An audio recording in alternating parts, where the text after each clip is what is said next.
Good afternoon, dear student. I am Sharda Prasad, Assistant Professor from Technical Department, Bharati college of engineering and technology. आज का subject है diploma 6 में estimating and costing और topic है estimation in machine shop. Machine shop का आकलन करना।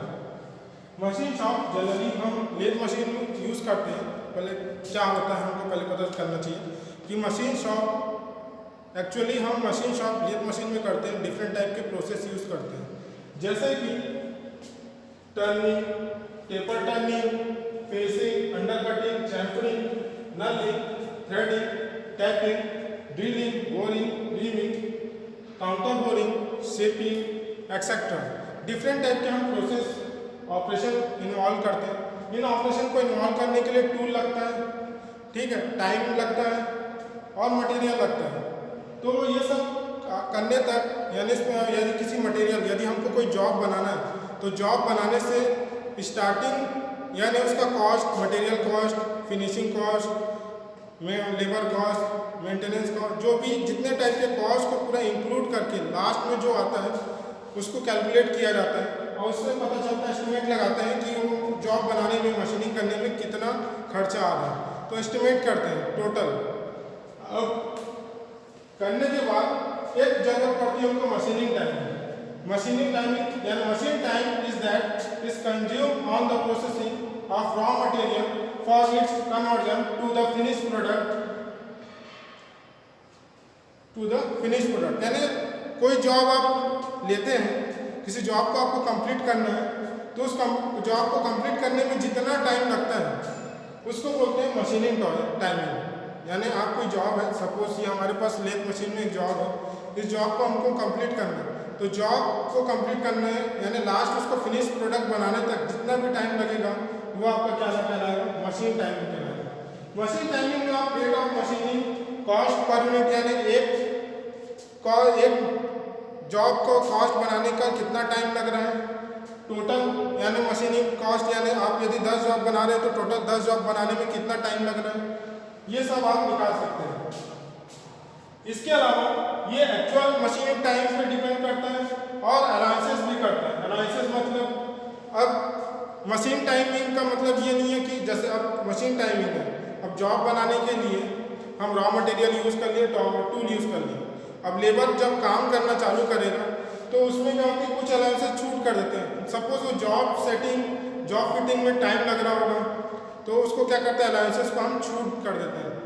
आगे देखेंगे इसमें क्या होता है, टीयर डाउन यानी का टीयर डाउन कभी टूट जाएगा या मेंटेनेंस हो जाएगा, टूल चेंजिंग, टूल को चेंज करना होगा, इंस्पेक्शन टाइमिंग, ये सब चीज़ें इसमें आती हैं, मशीनिंग टाइमिंग के अंदर आती है, जिससे हमको एस्टिमेट करने में आसानी होती है। अब आगे देखते हैं।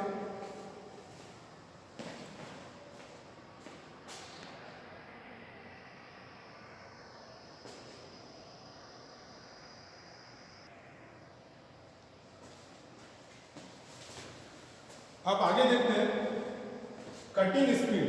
Cutting speed it is the length of chip you move from the work surface by a tool 1 minute और distance by which the tool point travel along the workpiece in 1 minute। ठीक, अब क्या होता है, कटिंग स्पीड हमको पता करना है। कटिंग स्पीड क्या होता है, जब जॉब होता है, सपोज ये हमारा जॉब है, जॉब के ऊपर टूल द्वारा, किसके द्वारा, टूल के द्वारा 1 मिनट में चली गई दूरी, 1 मिनट में कितने मिनट में, 1 मिनट में कितना डिस्टेंस ट्रैवल करता है, 1 मिनट में चली गई दूरी को क्या बोलते हैं, कटिंग स्पीड बोलते हैं। कटिंग स्पीड को किससे डिनोट करते हैं, कैपिटल एस से। इसका फॉर्मूला होता है πd/1000 और S equal to cutting speed meter पर मिनट, इसको मीटर पर मिनट से डिनोट करते हैं। किससे डिनोट करते हैं, मीटर पर मिनट से डिनोट करते हैं। और डी क्या होता है, डाया ऑफ जॉब, एन होता है आपका आरपीएम। यानी आप यदि लेथ मशीन में किसी जॉब को लगाएंगे तो टूल द्वारा, यानी किसके द्वारा, जब जॉब पे टूल लगाएंगे टूल के द्वारा 1 मिनट देखेंगे, 1 मिनट में चली गई दूरी, वो 1 मिनट में कितना डिस्टेंस टूल ट्रैवल करता है उसको बोलते हैं कटिंग स्पीड। कटिंग स्पीड का फॉर्मूला होता है S equal to πdn upon 1000। अब आगे देखते हैं feed.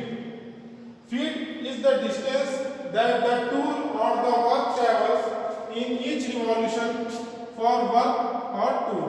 It is expressed in mm per revolution. इसमें क्या जॉब या टूल द्वारा, किसके द्वारा, जॉब या टूल के द्वारा वर्क पीस में जॉब पर चली गई दूरी को किसके ऊपर, जॉब या टूल द्वारा वर्क पीस पर चली गई दूरी, यानी वर्क पीस पर क्या होगा, एक चक्कर लगाएगा, उसको क्या बोलेंगे, फीड बोलेंगे। अब आगे देखते हैं।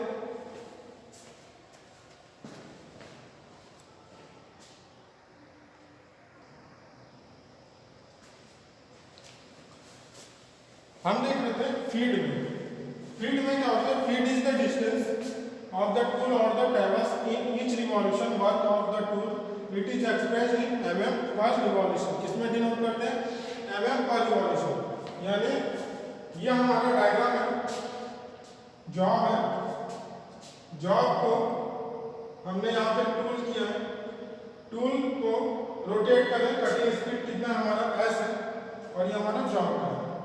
अब क्या होगा, जब हम टूल को अप्रोच करेंगे तो वो क्या होगा, एक चक्कर में कुछ डिस्टेंस ट्रेवल करेगा, वो डिस्टेंस स्मॉल f है, एक चक्कर में तय की गई दूरी, एक चक्कर में कितना ट्रेवल, जैसे हम टूल लगाएंगे तो जब जॉब रोटेट होगा, सपोज ये जॉब है तो रोटेट होगा तो एक चक्कर लगाएगा तो टूल कुछ आगे बढ़ जाएगा, तो एक चक्कर में वो कितना डिस्टेंस ट्रेवल किया उसको बोलते हैं, स्मॉल f से डिनोट करते हैं।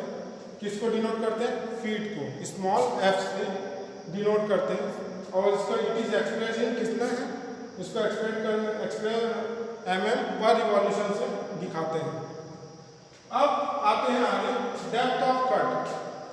Depth of cut and international advancement of tool or cutter into work metal or thickness of chip removed from metal during a cut is called depth of cut. It is generally measured in mm. It is denoted by small t. अब क्या होगा, जैसे हमने कोई job लिया, अब job की क्या होगा, टूल को हमने कटिंग के लिए टच किया या अप्रोच किया तो क्या होगा, टूल जितना डेप्थ तक कट करेगा, सपोज कितना कुछ mm में डेप्थ में कट करेगा, जितना गहराई कट करेगा उसी को क्या बोलते हैं, डेप्थ ऑफ कट। हो सकता है वो 1 mm का कट हो या 2 mm का कट हो, उसी को क्या बोलेंगे, डेप्थ ऑफ कट। अब आगे देखते हैं, selection of cutting speed.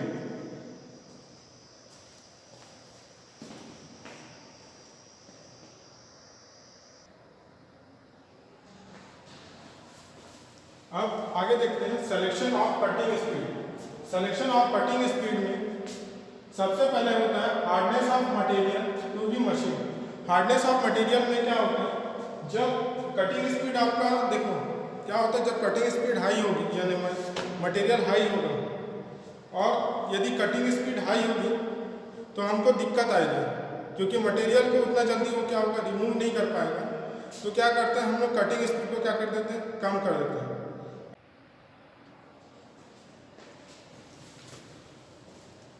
Cutting speed को हम हाई कर देते हैं। अब आगे आते हैं कटिंग डेप्थ। कटिंग डेप्थ और एंड फीड।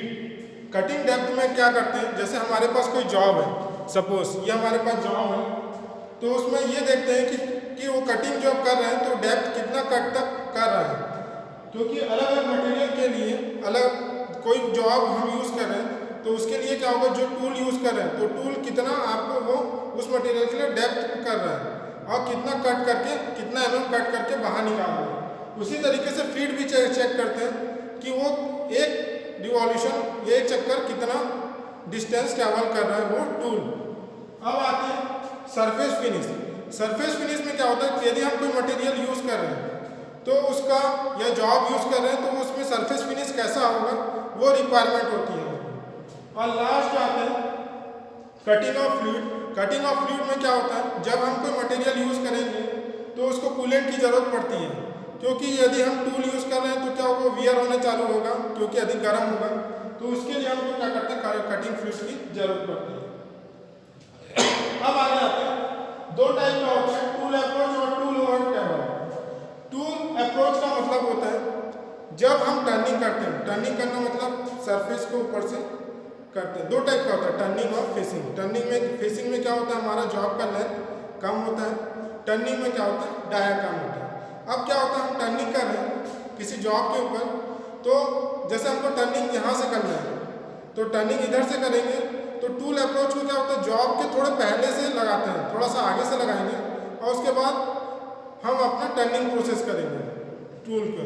तो क्या करते हैं, हमको थोड़ा सा टूल को क्या करना पड़ता है, जॉब से स्टार्टिंग से थोड़ा सा क्या करना, पहले से अप्रोच करना रहता है, तो उसको बोलते हैं टूल अप्रोच। टूल अप्रोच मतलब यदि कोई जॉब है उस पर यदि टूल को करना है, टूल को यदि हम लगाएंगे तो जस्ट टूल के आगे से थोड़ा सा अप्रोच करेंगे तब उस पर हम वर्क करेंगे। और टूल ओवर टेबल का मतलब होता है जब हम किसी जॉब को टर्निंग करने के कंप्लीट करने के बाद थोड़ी दूर तक, आखिरी तक हम ले जाते हैं, यानी हमारा जॉब यहाँ पे कंप्लीट हो रहा था तो हम क्या करेंगे, थोड़े आगे तक ले जाएंगे, तो उसको बोलेंगे टूल ओवर द टेबल। तो ये चीज़ें किस में आती है, टूल अप्रोच और टूल ओवर टेबल इसके अंदर आते हैं।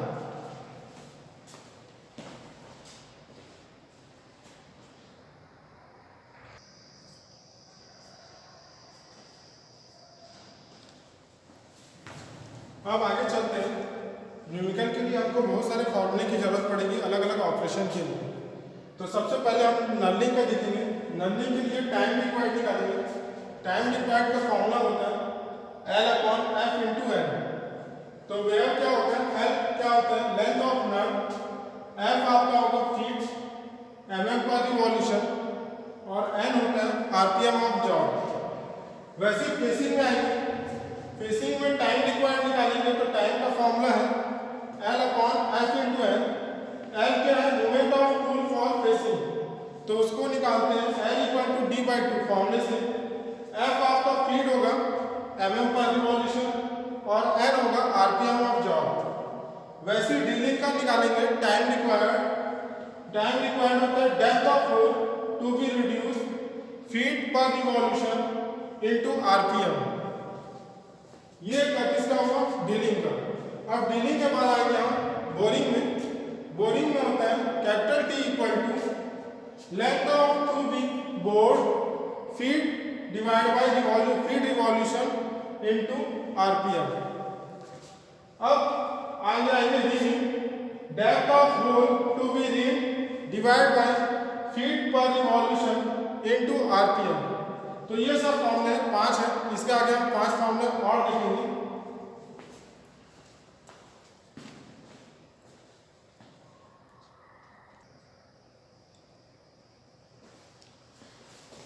अब आगे देखते हैं threading T equal to time, इसका देखेंगे time requirement T equal to L/N plus 0.7 divide by pitch और लीड इनटू RPM। तो L आपको शो करेगा length of thread in centimeter. अब क्या होगा, पिच आपका क्या होगा, सिंगल होगा या मल्टी थ्रेड होगा। तो पिच फॉर सिंगल स्टार्ट, तो small p equal to 1 thread पर मीटर और lead for multi start thread, यानी एक से ज़्यादा थ्रेड होंगे तो पिच होगा नंबर ऑफ स्टार्ट थ्रेड पर मीटर, यानी दोनों केस के अलग। यानी आपको क्वेश्चन में यदि सिंगल पिच दिया होगा और डबल पिच या मल्टी पिच दिया होगा तो मल्टी पिच के लिए ये फॉर्मूला यूज करोगे और सिंगल पिच के लिए ये फॉर्मूला यूज करोगे। अब आते हैं मिलिंग में टाइम रिक्वायर्ड निकालेंगे, तो length of cut divide by feed पर minute into number of cut और इंडेक्स, ये सब चीज का जरूरत पड़ती है। अब आएंगे शेपिंग, तो शेपिंग होता है T L+5 B+2.5 divide by 60 CF minute, जहां L क्या बोले, length of the job in centimetre, B और होता है width of the job centimetre, C होता है कटिंग स्पीड और F होता है फीट सेंटीमीटर पर स्ट्रोक और कटिंग टाइम रेशो शेपिंग के लिए होता है 3/5। यदि हम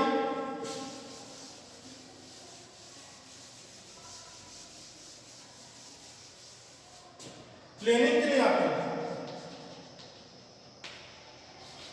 प्लेनिंग के लिए सेम फॉर्मूला होगा P equal to L plus 5 plus B plus 2.5 75 CF, cutting ratio हो जाएगा 3/4। कटिंग रेशो क्या हो जाएगा 3/4। कटिंग रेशो हो जाएगा 3/4। तो प्लेनिंग के लिए फॉर्मूला होता है L प्लस 5 ब्रैकेट में B प्लस 5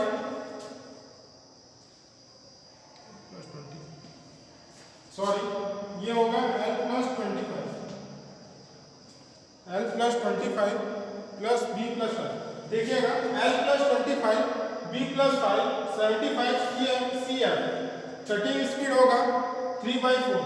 तो L किसको शो करेगा length of the job, B show करेगा विड्थ ऑफ द जॉब और C करेगा कटिंग स्पीड मीटर पर मिनट और F होगा फीट सेंटीमीटर पर स्टोक।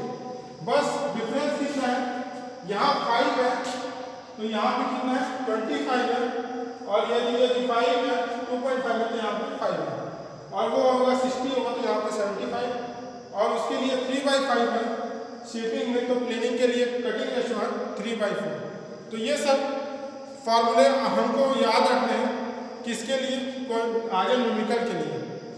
तो अगले चैप्टर अगले वीडियो में हम मशीन शॉप से रिलेटेड न्यूमेरिकल करेंगे। Thank you.